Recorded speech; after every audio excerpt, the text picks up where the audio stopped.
உக்ரைனுக்கு ஆயுதங்கள் கொடுத்ததே அங்கே இருக்கக்கூடிய கனிம வளத்தை எப்படியாவது ஆட்டையை போட்டுட்டு திருடிட்டு வர்றதுக்கு தான் அமெரிக்கா. ஆனால் இப்போ அதுக்கே ஆப்படிக்கக்கூடிய வகையில் ரஷ்யா லித்தியம் சுரங்கம் முழுவதுமாக கைப்பற்றிருச்சு அப்படிங்கிற செய்தி. தொடர்ச்சியாக 3 இரவு மிட் நைட்டில் அட்டாக் பண்ணி கொலையாக கொண்டு எடுத்துருக்காங்க. அதுக்கு ரஷ்யா பயன்படுத்தி இருக்கக்கூடிய ஆயுதங்கள் என்னென்ன? வடகொரியாவுக்கு ரஷ்யாவினுடைய ஃபாரின் மினிஸ்டர் லாவ்ரோவ் போய் அங்கே இருக்கக்கூடிய கிம் அப்படிங்கிற அதிபர்கிட்ட கேட்டு வாங்கி இருக்கக்கூடிய ஆயுதங்களுடைய வரிசையை நான் பட்டியலிட போகிறேன் பாருங்க. ஐயோ அப்பப்பா அப்படிங்கிற மாதிரி இருக்கும் செய்தி. தொடர்ச்சியாக நம்முடைய சவுதி அரேபியான்னு ஒரு நாடு இருக்குல்ல, அது கூட இப்போது ரஷ்யாவோட டைப் பண்ணியிருக்காங்க. ஒரு சின்ன அக்ரிமெண்ட் ஒன்று சைன் ஆகிருக்கு. இதையும் கேட்டு பொறுக்க முடியாமல் சரி வேறு ஏதாவது ஒரு வேலைக்கு போவோம்னு ட்ரம்ப் டெக்சாஸில் வெள்ளத்தால் பாதிக்கப்பட்டாங்கல்ல அந்த மக்களை பார்க்குறதுக்கு கிளம்பிட்டார். இப்படி போயிட்டுருக்கு நாட்டினுடைய நிலைமை. தொடர்ச்சியாக நீங்கள் ரஷ்யா உக்ரைனுடைய இந்த அப்டேட் அப்படிங்கிறது ரொம்ப ரொம்ப இன்ட்ரெஸ்டிங்காக தான் இருக்க போகுது. வாங்க பார்க்கலாம் உறவுகளே. ஒரு முழுக்க ஒரு டிஃபென்ஸ் ஃபோரம்குள்ளே போயிட்டு வர போகிறோம். இது பிரசாத் சிக்னேச்சர். நீங்கள் ஒரு ஜேர்னலிஸ்டா இல்லை நியூஸ் ரீடரா வரணும்னு ஆசைப்படுறீங்களா? அப்படின்னா இது உங்களுக்கான பெரிய வாய்ப்பு. ஒரு பெரிய இலக்கோட அதற்கான முதல் படிக்கட்டு தான் இந்த பயிற்சி பட்டறை. தியரிட்டிக்கல் அண்ட் பிராக்டிக்கல் கிளாஸினுடைய முடிவில் சர்டிஃபிகேட்டும் கொடுக்கப்படும். தொடர்புக்கு 94493594 என் நம்பருக்கு காண்டாக்ட் பண்ணுங்க. நீங்க நம்ம சேனலுக்கு விளம்பரம் கொடுக்க விருப்பப்பட்டீங்கன்னா 94493594 இந்த நம்பருக்கு காண்டாக்ட் பண்ணுங்க.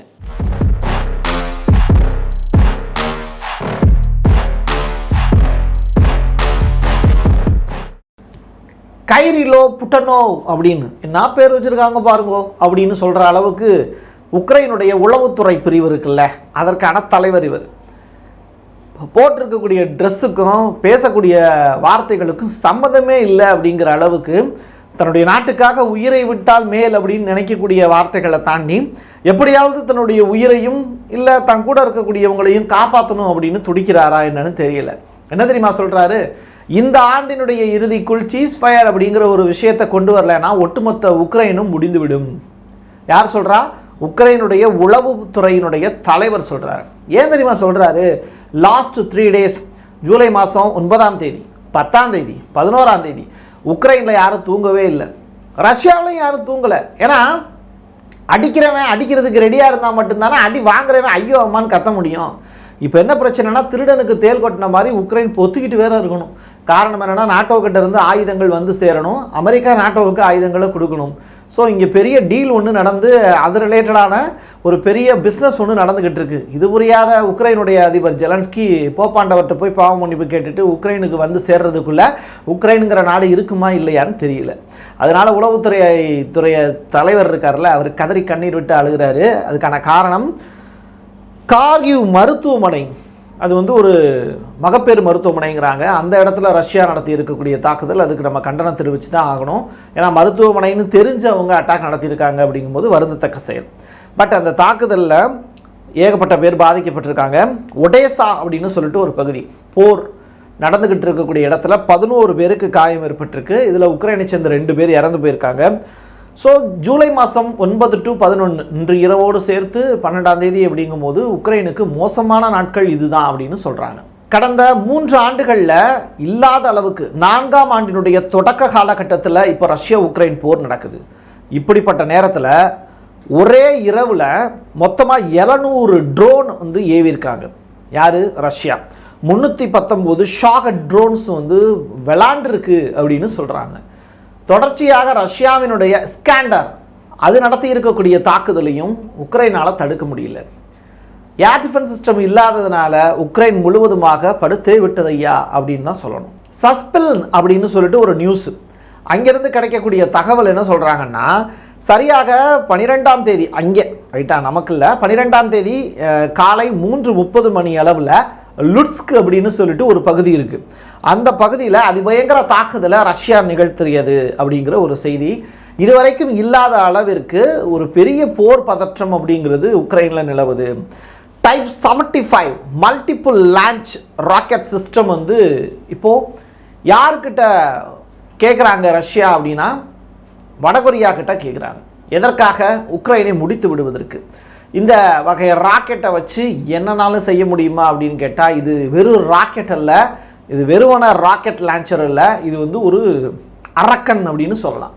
அந்த அளவிற்கு இதனுடைய தாக்குதல் அப்படிங்கிறது இருக்குன்னு சொல்கிறாங்க. வடகொரியா கிட்ட இருந்து ஒரு ஆயுதம் வந்து ரஷ்யா கேட்டு வாங்குது அப்படின்னா கிம்முக்கு மரியாதை ரொம்ப முக்கியம். இல்லாட்டி அவரை பொறுத்தளவில் கண்டிப்பாக மரியாதை எதிர்பார்ப்பார். அதனால தான் ரஷ்ய அதிபர் புட்டினை வந்து அவரை தலையில் தூக்கி வச்சு ஆடுறாரு, கார்லாம் பரிசு கொடுக்குறாரு.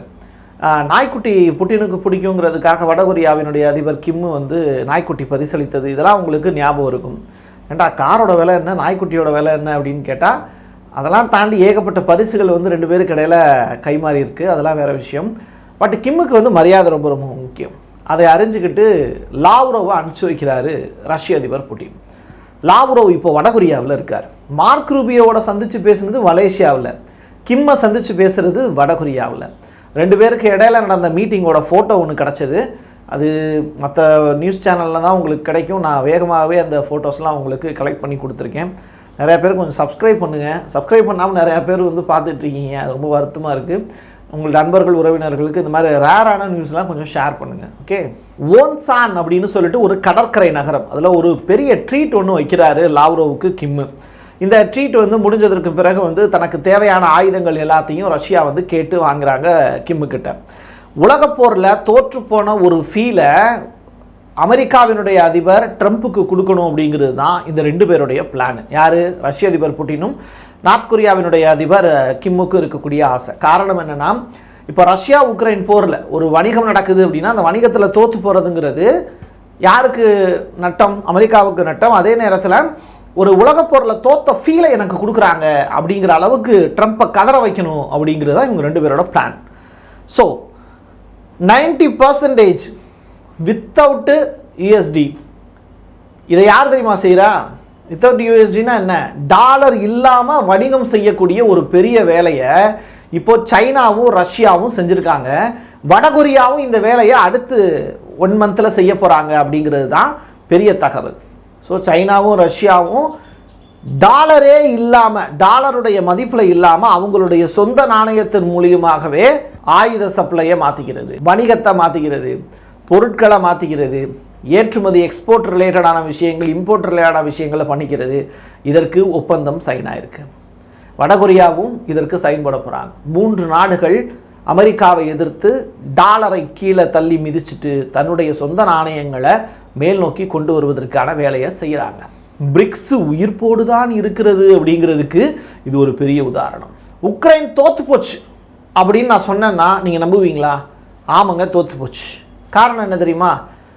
அதை நான் சொல்லும் போது நீங்கள் புரிஞ்சுப்பீங்க நிச்சயமாக. ரஷ்யாவோட ஜிரான் அப்படின்னு சொல்லிட்டு ஒரு ட்ரோனு, அந்த ட்ரோன் என்ன பண்ணியிருக்கு, உக்ரைன் முழுவதுமாக பறந்து போயிருக்கு. சாயின்னு சுற்றி உக்ரைன் முழுவதும் வட்டம் அடித்து அந்த பக்கமாக இருக்கிற ருமேனியாவோட எல்லையில் இருக்கக்கூடிய செர்னோட்ஸ்கி அப்படிங்கிற அந்த இடத்துல போய் லேண்ட் ஆகுது. இதை விட பெரிய அவமானம் உக்ரைனுக்கு இருக்கவே முடியாது. நாடு ஃபுல்லாக சுற்றிருச்சு, உக்ரைன் நாடு பூரா சுற்றிருச்சு. சுற்றிவிட்டு ரஷ்யாவினுடைய ட்ரோன் வந்து இன்னொரு பக்கம் வழியாக போயிடுச்சு. இதுக்கு மேலே உக்ரைனுடைய அதிபர் பதவியில் இருந்தா என்ன, இருக்காட்டி என்ன, போரில் தோத்துட்டேன் அப்படின்னு மற்ற நாடுகள் சொன்னால் என்ன, சொல்லாட்டி என்ன, ஆல்ரெடி தோற்று போயிடா தம்பி அப்படின்னு உலக நாடுகள் டிக்ளேர் பண்ணிட்டு போயிடலாம். இருந்தாலும் நாட்டோ நாடுகள் கீழே விழுந்தாலும் மீசையில் மண் ஓட்டுனதை ஒத்துக்கவே மாட்டாங்க. ஏன்னா அவங்களுடைய அந்த புத்தி இருந்தவன்னா ஆண்ட பரம்பரை அப்படிங்கிற புத்தி உள்ளுக்குள்ளேயே இருக்கும். அதை ஒன்றுமே பண்ண முடியாது நம்மளால். ஜெலன்ஸ்கி வந்து ட்ரம்ப்புக்கு வழங்குவதாக சொல்லப்பட்ட ஒரு பெரிய சுரங்கம் வந்து கனிம வளம் நிறைந்த சுரங்கம். அதன் மூலிமா தான் ஒட்டுமொத்த அமெரிக்காவுமே செலவு பண்ண தொகையை பூரா மறுபடியும் எடுத்துடலாம் அப்படின்னு ட்ரம்ப் கனவு கண்டார். அதற்காக உன்னுடைய கனிமங்கள் எல்லாத்தையும் எனக்கு கொடுத்துடு அப்படின்னு ஜெலன்ஸ்கிட்ட டீல் பேசினார். ஆனாலும் ஜெலன்ஸ்கி என்ன பண்ணிட்டாரு, அப்போவே கொடுத்துருந்தா அமெரிக்காவினுடைய படைகள் அந்த சுரங்கத்தை சுற்றி வட்டம் போட்டு ஆட்களையாவது நிப்பாட்டியிருப்பாங்க. இப்போ ஒரு ஊரில் ஒரு ஊர் ஃபுல்லாகவே உங்கள் இடம் தான் வச்சுக்கோங்களேன். அதில் ஒரு குறிப்பிட்ட பகுதி, ஒரு கிணறு இருக்குது, ஒரு கம்மாய் இருக்குது அப்படின்னா அந்த இடத்த வந்து நீங்கள் இன்னொருத்தவங்களுக்கு வித்துடுறீங்க இல்லை குத்தகைக்கு விடுறீங்கன்னா அந்த இடத்த சுற்றி அவனாவது பாதுகாப்பு வெளியே அமைச்சிருப்பான், இல்லை அவனாவது வந்து அந்த இடத்த பாதுகாக்கிறதுக்கு ஆட்களை போட்டிருப்பான், வெளியூர் ஆட்களை. இப்போது உள்ளூரில் இருக்கக்கூடிய பாதுகாப்பையும் இவங்க ஒழுங்காக பண்ணலை, கிணத்துக்கான அந்த கம்மாய்க்கான பாதுகாப்பையும் கொடுக்கல. இப்படி இருக்கிறதுனால தொடர்ச்சியாக ரஷ்யா வந்து உள்ளுக்குள்ளே பூந்து உக்ரைனுடைய லித்தியம் சுரங்கம் முழுவதையுமாக டேக் ஓவர் பண்ணிட்டாங்க. கிராமங்கள் வரிசையாக கிராமங்கள் ஆக்குபை பண்ணிட்டே போகிறாங்க. எதெல்லாம் உக்ரைனுடைய நிலமாக இருந்ததோ இது எல்லாமே இப்போ ரஷ்யாவினுடைய ஆதிக்கத்துக்கு கீழே கொண்டு வந்துட்டாங்க.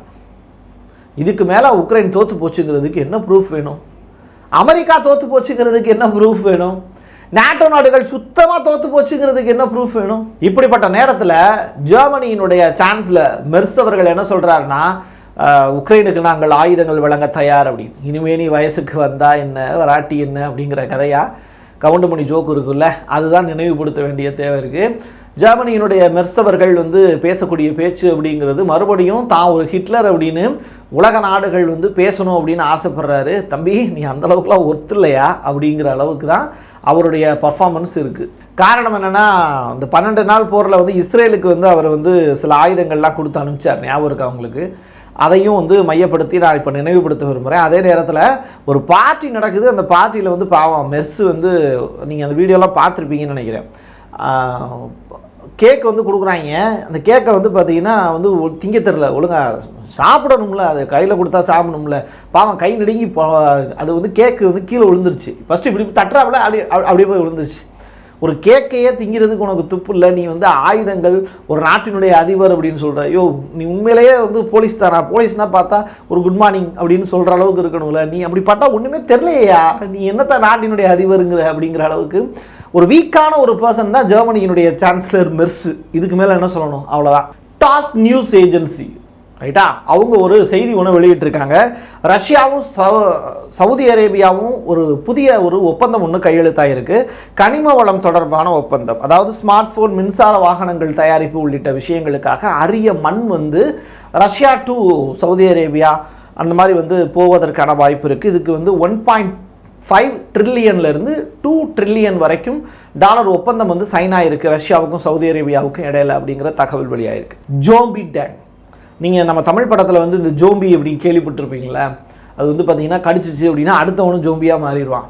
அந்த மாதிரியான ஒரு டேங் அது சொல்கிறது கிட்டத்தட்ட ஒரு சொரிநாய் இருக்குல்ல, அந்த மாதிரியான ஷேப்பில் தான் இருக்குது அந்த டேங்க்கு. அது என்ன பண்ணும்? ஆனால் அதை செய்கிற செயல் இருக்குது பார்த்தீங்களா, உண்மையிலேயே பக்கத்தில் வர்றவங்களை பூரா கடிச்சு வச்சிடும் போல். அந்த அளவுக்கு மோசமான ஜோம்பியாக இருக்கும் போல். இது பார்த்தீங்கன்னா T-72B3M அப்படிங்கிற பேரில் அழைக்கப்படுது. இது ஸ்டீல் ப்ரஷ்ஷால் நிரப்பப்பட்டது அப்படின்னு சொல்கிறாங்க. முழுக்க எக்குகளால் உருவாக்கப்பட்டது அப்படிங்கிறாங்க. எக்குக்கு வரி போடக்கூடிய ட்ரம்ப்புங்க எக்கை வச்சே ப்ரஷ் வச்சுருக்கக்கூடிய நம்ம புட்டினுங்க, 2 பேருக்கும் இடையில மலைக்கும் மடுவுக்கும் இடையில உள்ள வித்தியாசம். ஸோ இந்த ஸ்டீல் ப்ரஷ் மூலிமா இது என்ன பண்ணும் அப்படின்னா, 60க்கும் மேற்பட்ட ட்ரோன்கள் தன்னை கடந்தோ இல்லை தன்னுடைய பார்வையிலையோ படும்போது அப்படியே உள்ளே இழுத்துக்குருவான். மோசமான வியாதியுடையதாக இருக்கும் போல். அது மாதிரி உக்ரைனுடைய ட்ரோன்கள் எல்லாத்தையுமே செதைச்சு சின்னாபின்னமாக்குனதில் பெரும் பங்கு யாருக்கு இருக்குது அப்படின்னா, இந்த ஜோம்பி அப்படிங்கிற ரஷ்ய டேங்குக்கு இருக்குங்கிறாங்க. இதை கேட்கும் போது ரொம்ப ஷாக்காக இருக்குது. இது மாதிரி இன்னும் அறிவிக்கப்படாத ஏகப்பட்ட ஆயுதங்கள், ட்ரோன்ஸ், மிசைல்ஸ், பாலிஸ்டிக் ஏவுகணைகள், ஹைபர்சோனிக் மிசைல்ஸ், இதெல்லாம் தாண்டி ICBM உள்ளிட்ட விஷயங்கள் எல்லாம் ரஷ்யா கிட்டே இருக்குது. அதெல்லாம் இன்னும் பெரிய அளவில் பயன்படுத்தினாங்களா என்னன்னு தெரியலை. அதெல்லாம் பயன்படுத்தினாங்க அப்படின்னா ஒட்டுமொத்த உலகமும் நாடு தாங்காது ராஜா அப்படின்னு தான் சொல்லணும். இதை ட்ரம்ப் தாங்குவாரா அப்படிங்கிறத அடுத்தடுத்து இப்போ திங்கக்கிழமை ஒரு பேட்டி கொடுக்குறேன்ட்டு இருக்காரு ட்ரம்ப்பு. பாவம், போரே முடிஞ்சு போச்சு, இனிமேல் நீ பேட்டி கொடுத்து என்ன பண்ண போகிற அப்படிங்கிற கதையாக தான் இருக்குது. பார்ப்போம். இது உக்ரைனுக்கு ரஷ்யாவுக்குமான போர் அப்படிங்கிறது முடிவடைஞ்சிருச்சு. இனிமேல் அது அமெரிக்காவுக்கும் ரஷ்யாவுக்குமான போராக மாறலாம். அப்படி ஒரு வாய்ப்பு இருக்குது. அதில் நாட்டோவினுடைய பங்கு, நானும் வர்றேன் பாரு சண்டைக்கு அப்படிங்கிற அளவுக்கு அவங்களும் நிற்பாங்க. அதை அடுத்தடுத்து நடக்கக்கூடிய சம்பவங்களோடு பொருத்தி வச்சு நம்ம பேசலாம். என் கையெழுத்து என் மக்களுக்கான உறவுகளே மீண்டும் ஒரு பதிவில் சந்திக்கலாம். நன்றி, வணக்கம். தென்னிந்தியாவின் கட்டடக்கலை ராஜாக்கள் creator constructions and north west interiors. குறைந்த விலையில் தரமான பொருட்களான உங்களோட கனவு இல்லத்தை பிரம்மாண்டமா கட்டி கொடுக்கறாங்க கிரியேட்டர் கன்ஸ்ட்ரக்ஷன். அதோட இன்டீரியர் டிசைனால உங்களோட வீட்டை அழகாக்குறாங்க north west interiors. Residential and commercial constructions சூப்பர்வா இருக்கணும்னா தொடர்புக்கு 72990799. நீங்க நம்ம சேனலுக்கு விளம்பரம் கொடுக்க விருப்பப்பட்டீங்கன்னா 9449359594 இந்த நம்பருக்கு கான்டாக்ட் பண்ணுங்க.